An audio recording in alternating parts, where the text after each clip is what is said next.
I used to sit by the window every Sunday, waiting for a knock that never came. 5 years, 52 Sundays a year, and not once did my grandchildren show up.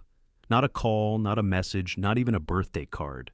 Funny how silence can be louder than any words, especially when the ones who promise to visit say they're just busy. Busy living the life I helped them build. The house felt too big after Margaret died. Every creak in the floorboards sounded like her footsteps fading away. I'd sit in her old rocker, watching the wind stir the oak tree out back, the one we planted together the summer we bought this place. There's something about that tree. Deep roots, strong bark, unshakable through every storm. A lot like Margaret. That's why I buried her letters there. Every word she ever wrote me wrapped in oilskin, sealed in a tin box under the roots. My grandkids had no idea. It's not that I didn't try to stay in their lives. I showed up for their school plays, their birthdays, their graduations. But somewhere between college acceptances and new cars, I stopped being grandpa and started being the old man who still lives in that drafty house. The last time I saw them, my oldest Jessica laughed when I said I still didn't trust online banking. "You and your backyard treasures," she said. I smiled, but she didn't know how right she was. The day everything changed started like any other, quiet, with the hum of the refrigerator and the smell of coffee that no longer had anyone to share it with. Then came the letter. Plain envelope, no return address, just my name in neat, unfamiliar handwriting. Inside was a notice from the county.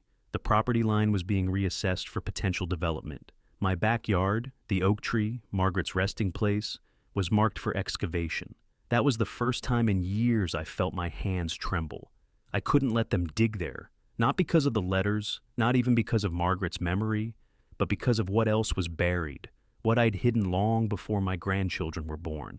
That night, I took the lantern and went out back. The earth was hard, cold, stubborn, like it remembered what I'd done. As I brushed away the dirt, my breath caught. The corner of an old metal box glinted through the soil. Not the one with Margaret's letters. This one was older, heavier, wrapped in oilcloth that had gone black with time. My heart pounded as I lifted it. The hinges creaked, and inside, the truth I'd kept buried for 43 years stared back at me. Gold coins, dozens of them, stacked in rows like sleeping soldiers. Each one stamped 1933. I'd buried them the summer after Margaret and I bought the house. Back when I worked at the bank and something went wrong. Very wrong. I sat there in the dirt, the past rushing back like a flood. The robbery, the missing shipment, the panic when the feds came knocking. They never found the coins, because I'd made sure they wouldn't. Margaret begged me to return them. "It's not worth your soul, Tom," she'd whispered, but she never told anyone. She took that secret with her to her grave, or so I thought. The next morning, I called my lawyer. "Mr. Walker," he said, "you sure you want to make changes to your will now? You're leaving a lot of money unaccounted for." "Not unaccounted for," I told him. "Just properly placed." 3 weeks later, my grandkids finally came around. But not because they missed me. The lawyer's letter had reached them first. I watched from the porch as their cars rolled up the drive, engines humming like a swarm of bees drawn to honey. "Grandpa," Jessica called, voice suddenly sweet as syrup. "We came to check on you?" I smiled, hiding the tremor in my hands. "That's nice," I said. "I was just out back, tending to the oak. You remember it, don't you? The one with all the roots." They looked at each other, confused. But that oak was about to teach them more about family, loyalty, and greed than any of their fancy degrees ever could. Because what I'd buried out there wasn't just gold. It was the truth. And soon, they'd have to decide what mattered more, money or the legacy they'd forgotten. And as for me, I wasn't going anywhere, not until they dug deep enough to find what I left waiting for them. The morning after their sudden visit, I woke to laughter drifting from the kitchen. Jessica's voice, bright, too loud, the kind that fills space just to prove it belongs there. "You've got to see this, Matt," she was saying. "He still keeps instant coffee in a tin. Like, who even does that?" Her husband chuckled. The sound of his shoes against my kitchen tile felt like trespassing. I lay there a moment, listening, reminding myself not to get angry. It wasn't worth it, not yet. Because I needed them to stay long enough to see what I'd built for them and what they'd thrown away. When I finally walked in, they went quiet. My grandson Ben stood by the window, pretending to admire the view. He hadn't been here since his mother's funeral 15 years ago. Back then, he was 9, holding my hand, crying into my coat. Now, he just nodded. Nice place, Grandpa. Little rustic. Rustic. I'd heard that word from real estate agents before they realized who owned the land beneath this rustic house. 10 acres of prime lakeside property. They saw weeds. I saw memories. Margaret's garden, my workshop, the oak tree at the heart of it all. I poured myself coffee, ignoring their restless glances. So, I said, "You got my lawyer's letter." Jessica leaned on the counter, casual as if she hadn't ignored 5 years of birthdays. "We were just surprised, Grandpa. You've never talked about updating things. We wanted to make sure you're doing okay." "Doing okay," I repeated. "That's new. Last I heard, I was a stubborn old relic who doesn't understand the future." Her smile faltered. "That was just a joke." I stirred my coffee slowly. Must have missed the punchline. They followed me outside after breakfast, their curiosity barely disguised. The air smelled like rain and pine needles. The oak tree stood tall at the edge of the yard, its branches twisting like old hands toward the sky. I stopped beneath it and touched the bark. Cold, solid. "This tree's been here longer than any of us," I said. "Margaret and I planted it when we bought the house. She used to say roots are the only thing worth investing in." Ben snorted softly. "Guess that didn't pay much interest." Jessica shot him a glare. "Ben." But I smiled. "Oh, it paid plenty. Just not in dollars." They didn't know what to say, so I kept talking. "Your grandma used to hide little things out here. Letters, photos, coins. Said it was good luck. Maybe she was right. Maybe what you bury keeps you alive longer than what you spend." Jessica looked uncomfortable. "Grandpa, are you saying there's something buried here?" "Maybe," I said. "Maybe not. Depends on what you're looking for." I could see their minds turning, calculating, imagining. The lawyer's letter had mentioned an inheritance, but not the details. I'd written it carefully. "All remaining assets shall go to whichever heir discovers what lies buried beneath the roots of our family's oak." Simple words. Dangerous curiosity. That night, I watched from my window as flashlights flickered across the yard. Jessica in her designer jacket. Ben with a shovel he'd borrowed from the shed. I should have been angry, but part of me was proud. At least they were finally digging for something real. They whispered, arguing softly. "It's just dirt, Jess." "You really think he buried money out here?"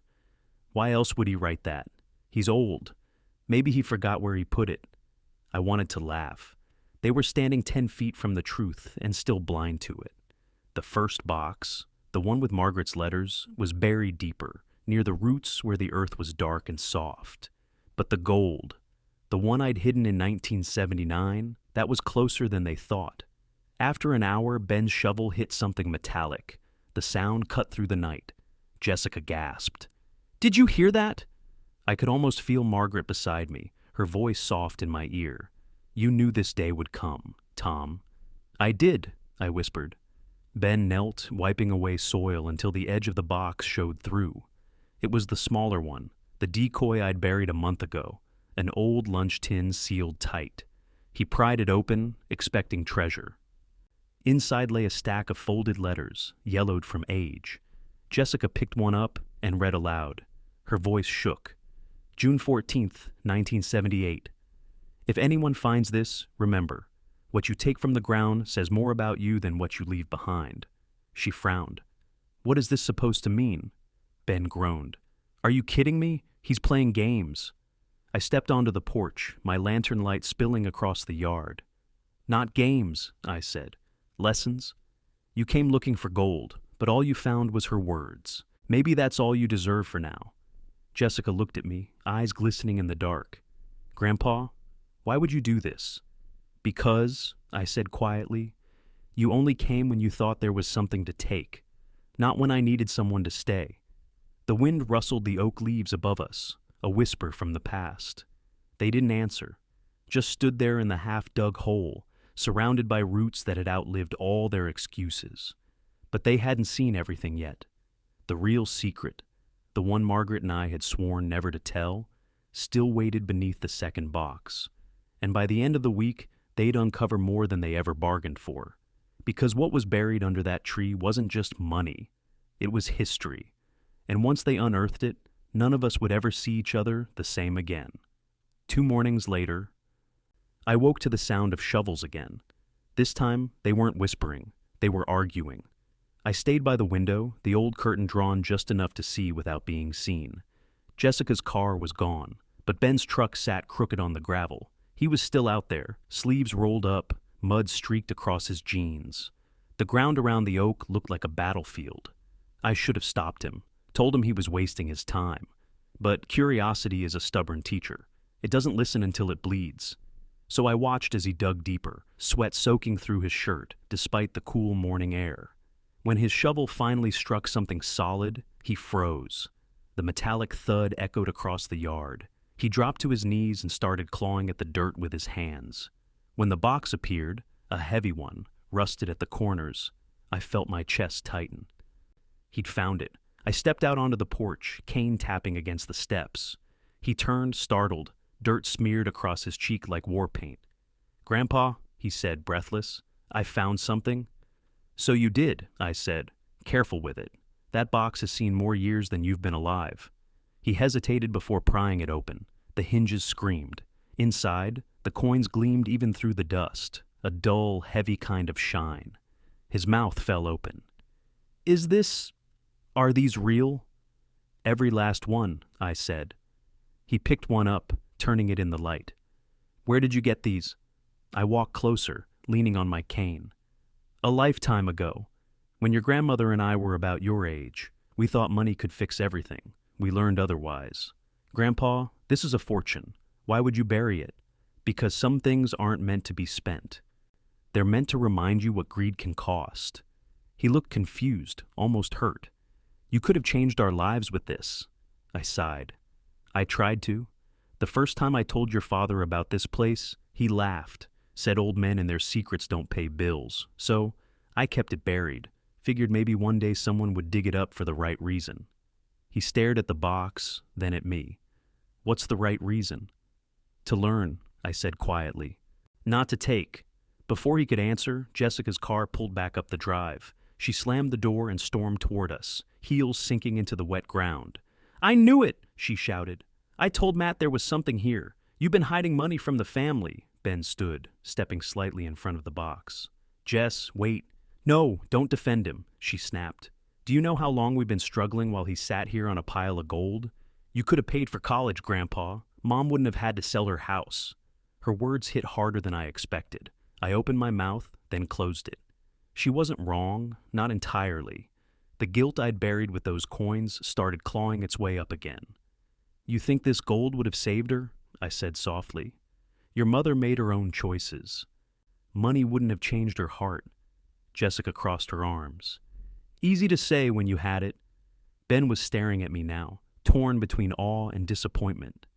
"Grandpa, why didn't you just tell us?" "Because secrets lose their power once spoken," I said. "And this one needed to wait for the right time." Jessica scoffed. "What's that supposed to mean?" "It means," I said, "that the gold isn't yours. It isn't mine either. It's Margaret's." They both froze. I pointed toward the oak. "When she died, I promised her I'd use it for something better than inheritance.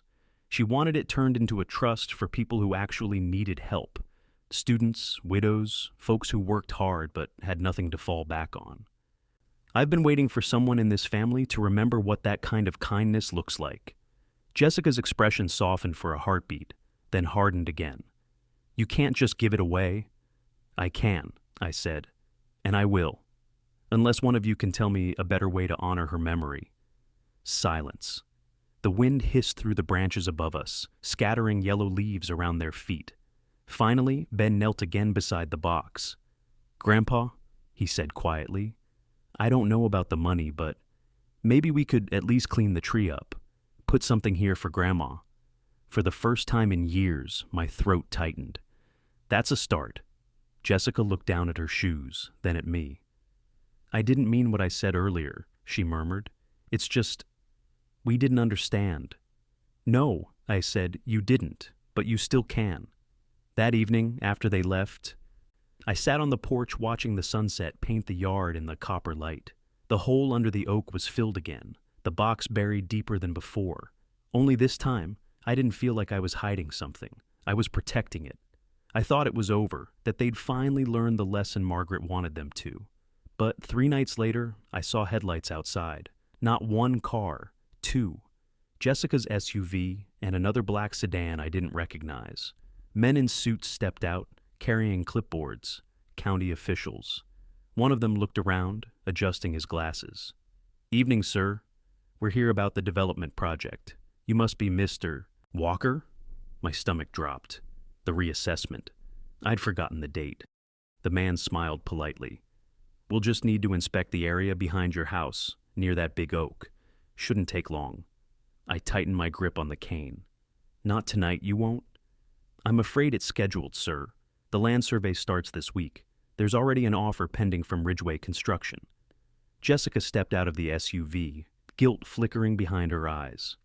Grandpa, I didn't think they'd come this soon. I looked at her, realization dawning cold and slow. You told them. She started, but I raised a hand. The man in the suit cleared his throat. If you'll let us through, we can finish before dark.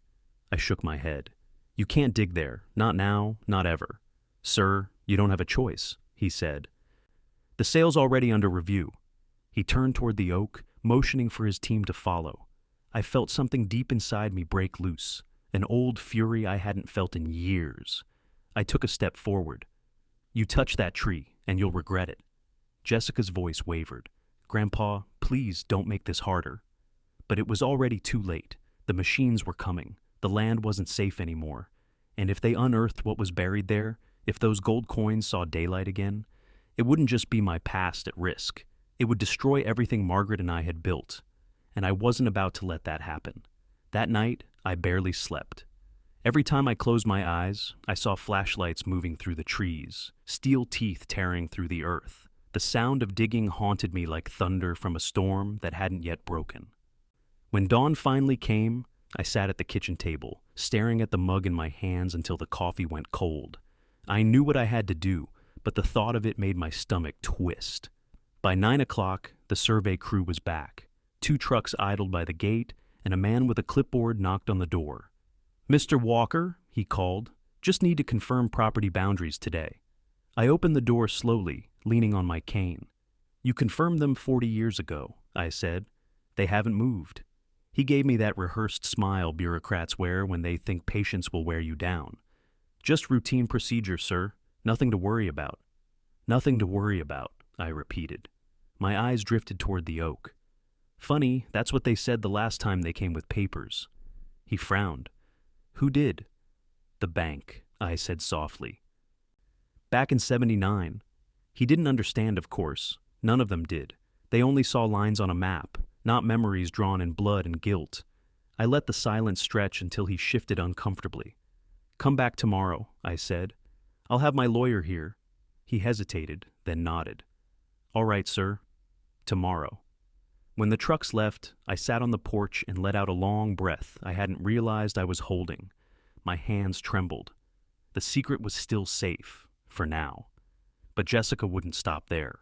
Once she'd involved those developers, she'd lit a fire I couldn't put out with words. Around noon, Ben came back alone. He parked his truck by the barn and walked up slow, guilt written all over his face. I didn't know she called them, he said, before I could even speak. I figured. She said she just wanted to get the land appraised, didn't think they'd actually start surveying. I looked at him, really looked at him. You believe that? He rubbed the back of his neck. Not really. For a moment, neither of us said anything. The wind shifted, carrying the smell of damp soil and pine. You ever do something, I said quietly, that felt small at the time, but later you realized it changed everything? He nodded slowly. Yeah, joining the army. Thought it'd just be 4 years. Turned into the rest of my life. I tapped the porch railing with my cane. Then you understand, some choices don't unmake themselves. He frowned.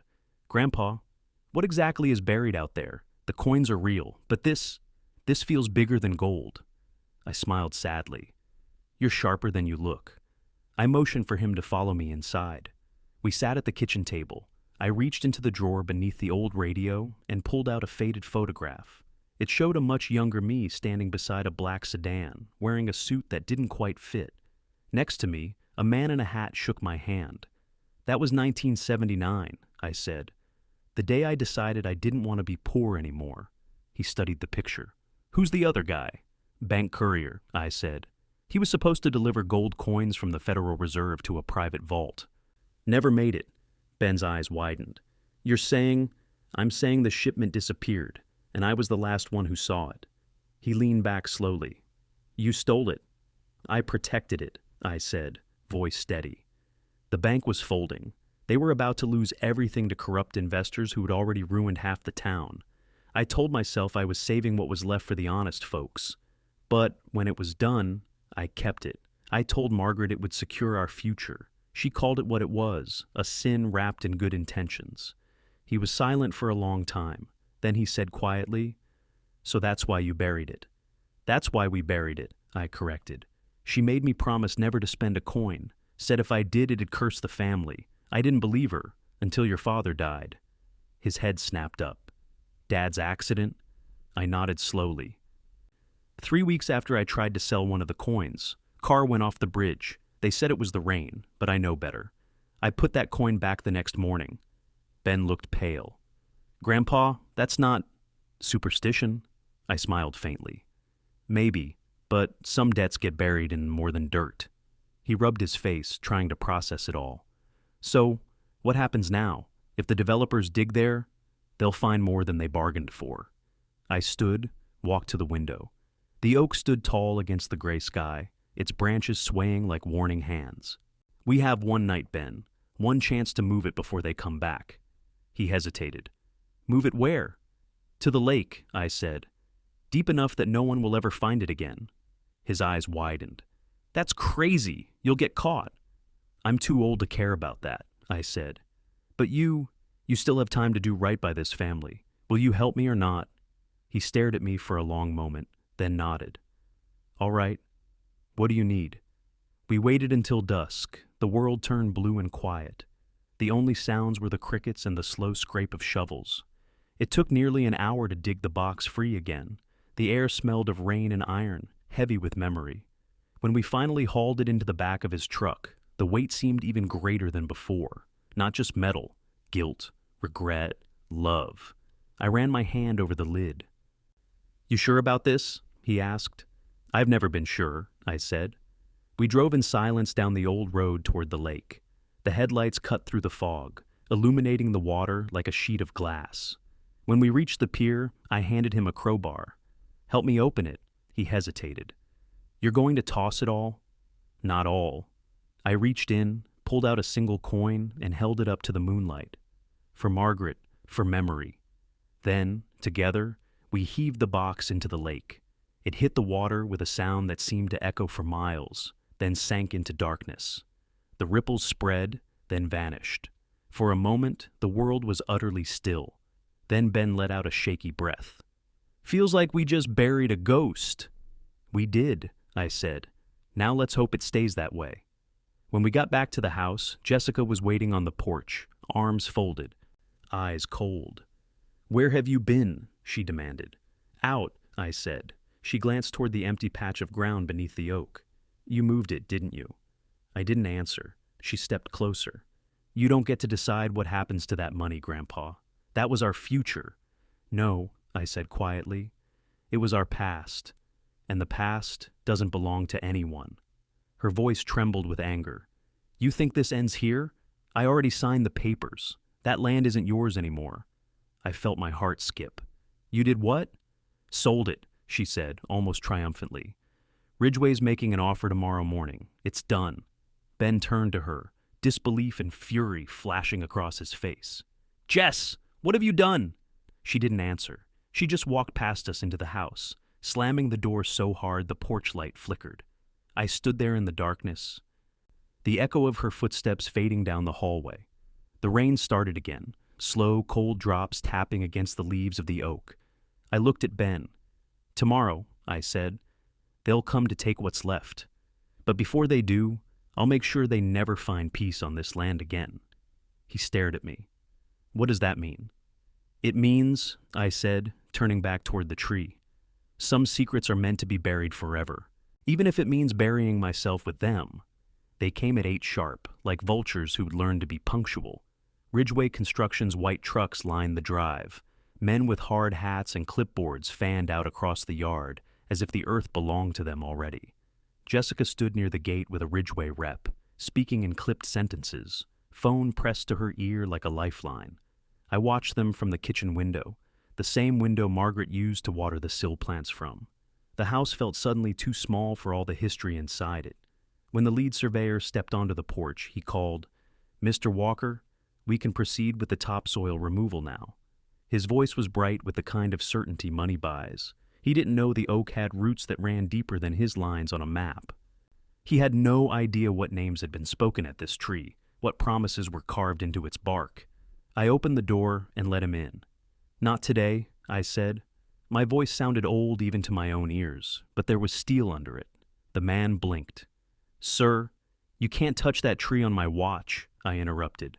"There's family property beneath that root line you marked. Legal entanglements. I'm getting my lawyer." He consulted his clipboard like a priest checking scripture. "There's a closing pending." "Pending is not the same as done," I said. "Go ask whoever wrote the check to come here and say that to my face."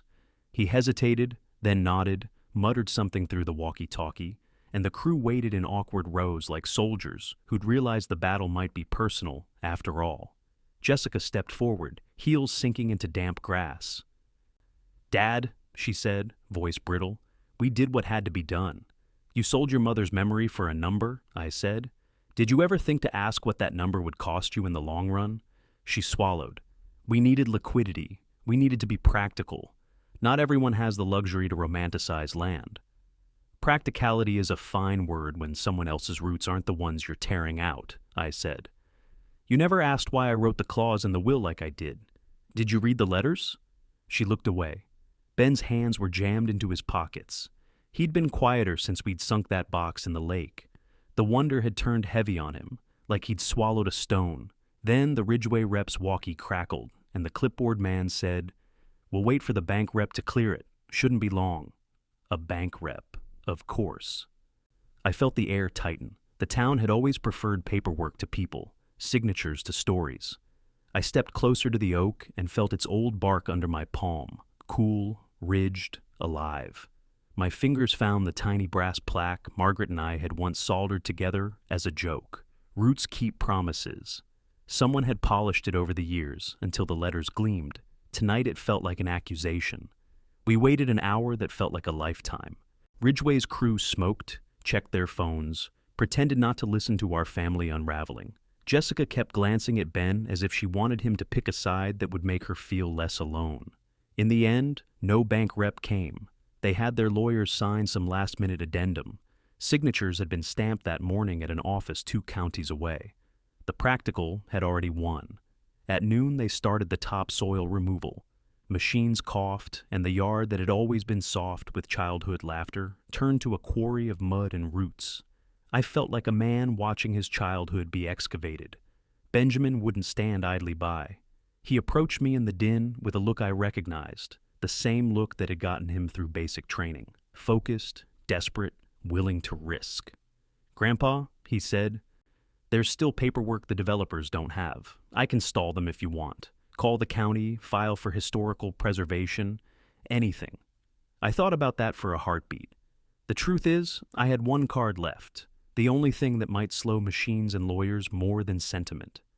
"The letters," I said. "Bring them here, all of them. From the box we opened the night we dug." His mouth tightened. He sprinted back to the truck where he'd stashed the small decoy tin and the yellowed envelopes. He returned with a handful of letters, Margaret's hand looping across the pages like a compass. I gathered them on the porch table and opened the first one in front of every contractor who was brave enough to stare. Margaret's handwriting was the same as it always had been. Honest, small, full of ironies. She didn't write about investments. She wrote about promises, about a community center she'd wanted built where the Ridgeway project would be, about the scholarship fund she'd imagined for kids who worked 2 jobs and still got straight A's. She had planned a list of names: fishermen, teachers, nurses, people who never would have been able to afford college without help. I read them aloud, voice trembling but steady, and as the words fell into the air, I watched hard eyes soften in ways money won't buy. A woman from Ridgeway, someone who'd been quiet until then, stepped toward me.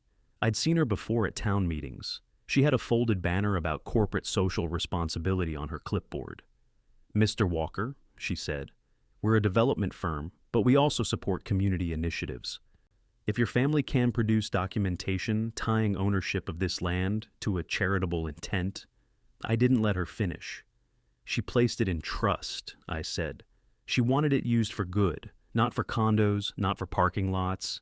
If you cut her roots out, you'll cut out the people who need it most." There was a long, bureaucratic pause. Men looked at clipboards, then at their phones, as if the letters were minor anomalies that could be filed away with the right signatures. But even bureaucrats have a soft spot for stories when those stories show public cost. Maybe it was the town's memory of Margaret's soup kitchen, or the way she'd taught our mayor's kids to tie fishing knots. In any case, someone made a call. By late afternoon, the tone shifted. Ridgeway's manager called off the heavy machinery. "We need to vet this," he told his team. "We can't proceed until this is cleared." There were phone calls, murmured conversations, men in suits receding into trucks. For the first time since dawn, the only sounds in the yard were the wind and the oak's leaves whispering.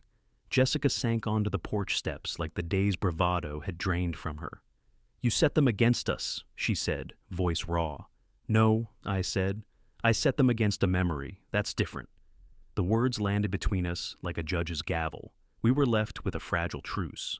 The county placed an emergency hold pending review, citing a potential historical covenant in the letters, a technicality Margaret had never planned for, but somehow, in her way, had set into motion. It wasn't a victory.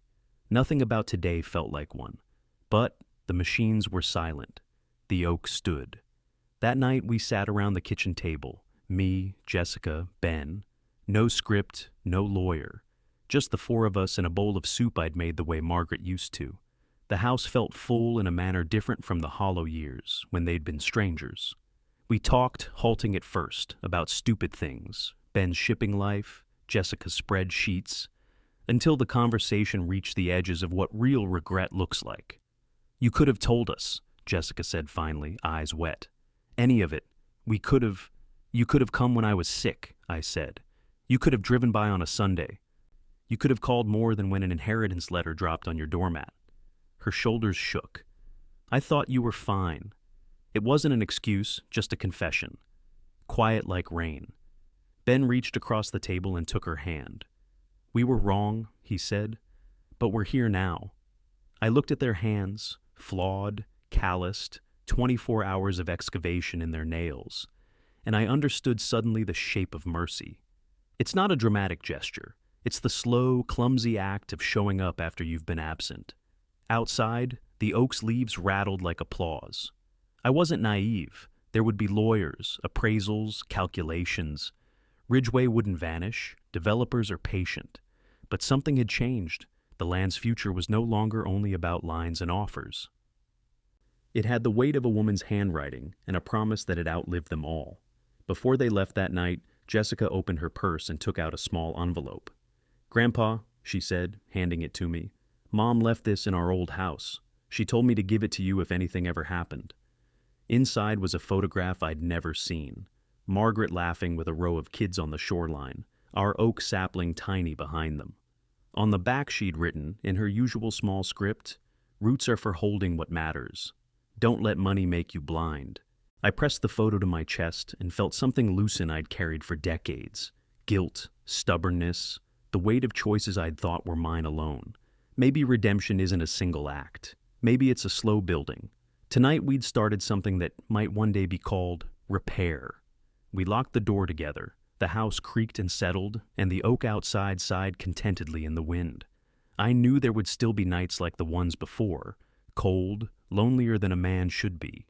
But for the first time in a long time, I slept without the clutter of secrets pressing my chest. Tomorrow would bring meetings, appraisals, lawyers. There would be compromises to fight over, egos to temper, fines to pay. But Margaret's letters had done what I couldn't. They'd made the town remember who we were. And sometimes, that's enough to keep a tree standing through one more season. The next morning dawned too still. No trucks, no voices. Just the hum of wind through the oak's branches and the soft rattle of its leaves against my window. I thought it was over. For the first time in weeks, I dared to think peace might actually stay. Then a car door slammed outside, and that foolish hope vanished. I stepped out onto the porch, coat half-buttoned, heart braced. A black sedan was parked by the gate, sleek, official, out of place among the mud tracks and pine needles. From it stepped a man in a gray suit with papers tucked under his arm and eyes that looked like they hadn't smiled in a decade. Jessica followed him, hair tied back, jaw tight. "Grandpa," she said quietly, "this is Mr. Klein. He's with Ridgway's legal division." I nodded slowly, keeping my voice calm. "You must be here to tell me what I already know, that they found a loophole." The lawyer adjusted his glasses. "Mr. Walker, the company respects your late wife's wishes, but the county's legal hold only delays the sale. It doesn't stop it. We can finalize within 60 days. I felt that old heaviness return to my chest, the same weight I'd felt the night I buried those coins. 60 days, I murmured. That's all time ever gives us, isn't it? Just long enough to fix what we broke or bury it deeper. Jessica looked uneasy. "Grandpa, we're not trying to hurt you. This land could fund Mom's foundation, my mortgage, Ben's future. It's not about greed anymore. It's about surviving." "Surviving?" I stepped closer. "You think survival means selling what built us? You think money will fill what family left empty?" Her eyes flashed with the same stubborn spark her mother used to have. "You're clinging to ghosts, Grandpa. You can't save everyone." "No," I said softly. "But I can save this." Before she could answer, Ben's truck came roaring up the path. He jumped out, waving a folder in his hand. "Don't sign anything," he shouted. "Not yet." The lawyer frowned. "And you are?" "My grandson," I said proudly. "The one who still listens." Ben handed me the folder, eyes bright. "I went to the courthouse first thing. Remember that preservation petition? They approved it. The oak is officially registered as a protected historical landmark. No construction within 50 yards. Jessica blinked. "That can't be right." "It's right," Ben said, grinning for the first time in days. "Your grandmother's letters, they counted as documentation. Her name's listed as the founder of the original community trust. The tree's part of town history now. Ridgway can build all they want, but not here." The lawyer's face fell. He flipped through the papers, scanning the stamps, the signatures. His voice was tight. "This complicates things." I laughed, a sound that felt rusty but real. "Complication's the language of justice, son. You might want to learn it." Jessica stood frozen, torn between fury and relief. I could see it in her eyes, the part of her that wanted to scream, and the smaller part, the better one, that wanted to cry. After the lawyer left, she sat on the porch steps, staring at the oak. "You won," she said flatly. "No," I said. "We all did. We just don't know it yet." She didn't reply. For a long time we sat in silence, the kind of quiet that holds more words than any conversation. Then she whispered, "I used to play under that tree when I was little. I'd climb until Mom yelled from the porch. I thought it would reach the sky someday." I smiled. "It did, sweetheart. You just stopped looking up." Her eyes shimmered. "I forgot what this place felt like." "That's how roots work," I said. "They wait. Doesn't matter how far you wander, they don't stop holding on." Ben leaned against the porch rail, watching her. "Maybe we should fix the place up," he said. "Make it what Grandma wanted, a place people could actually come to, a real community spot. I know a few vets who could help rebuild the shed, clear the land." Jessica looked at him, surprised. "You'd stay? Here?" He shrugged. "Maybe. Someone's got to keep an eye on the old man." I chuckled. "The old man can take care of himself. But I'd like the company." For the first time in years, I saw them smile at each other. Not the polite kind, but something real. A beginning. The next weeks passed in a strange rhythm of work and memory. The Ridgway signs came down. The town council visited to mark the oak officially, driving a small brass plaque into the soil. Walker Oak, dedicated to Margaret and Thomas Walker, for their service to this town and its people. Neighbors came by, some who hadn't spoken to me in years. One woman brought fresh pie. Another dropped off a donation envelope for the scholarship fund. I kept them all. Margaret would have loved it, people finally showing up for reasons other than money. Jessica came more often too. She'd help weed the garden, talk about her job, and sometimes just sit under the oak reading one of Margaret's letters. I caught her crying once, but I didn't say anything. Some grief belongs to silence. Ben fixed the fence, rebuilt the porch steps, even painted the window frames. "You know," he said one afternoon, "if Grandma's fund takes off, this place could become something bigger. Classes, workshops, a real community center. We could call it the Root House." I looked at the oak, its branches swaying in approval. "She'd like that," I said. By spring, the yard bloomed again. The air smelled of wildflowers and damp earth. For the first time since Margaret passed, I felt something like peace settle over me. I'd spent half my life guarding secrets and the other half guarding regrets. Now, both were finally buried where they belonged. One evening, as the sun dipped low and the sky turned gold, I took a slow walk to the oak. The soil beneath it was cool, soft. I knelt, carefully, my knees protesting, and pressed my palm to the ground. "Margaret," I whispered, "it's done." They finally remember.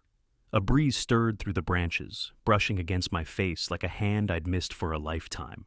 For a moment, I could swear I smelled her perfume, the faint lilac she wore every spring. Behind me, the porch light flickered on. Laughter drifted from inside, the sound of family rediscovering each other. I smiled through the ache in my chest. "Guess you were right," I murmured. "Roots do keep promises." I stayed there until the stars came out, the oak's shadow stretching long across the grass. Somewhere in the dark water of the lake, that old box slept, the past sealed beneath layers of mud and time. Let it stay there. The real treasure had been above ground all along.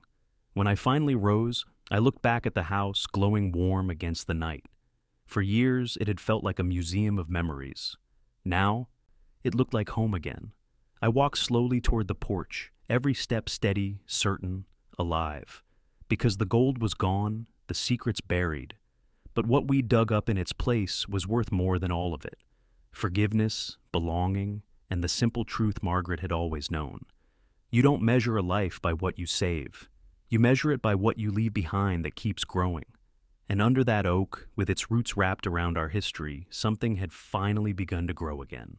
If you like the story, please subscribe to the channel, hit that like button, and write in the comments if something like this has ever happened in your life. I'd love to hear your stories. Thank you for watching.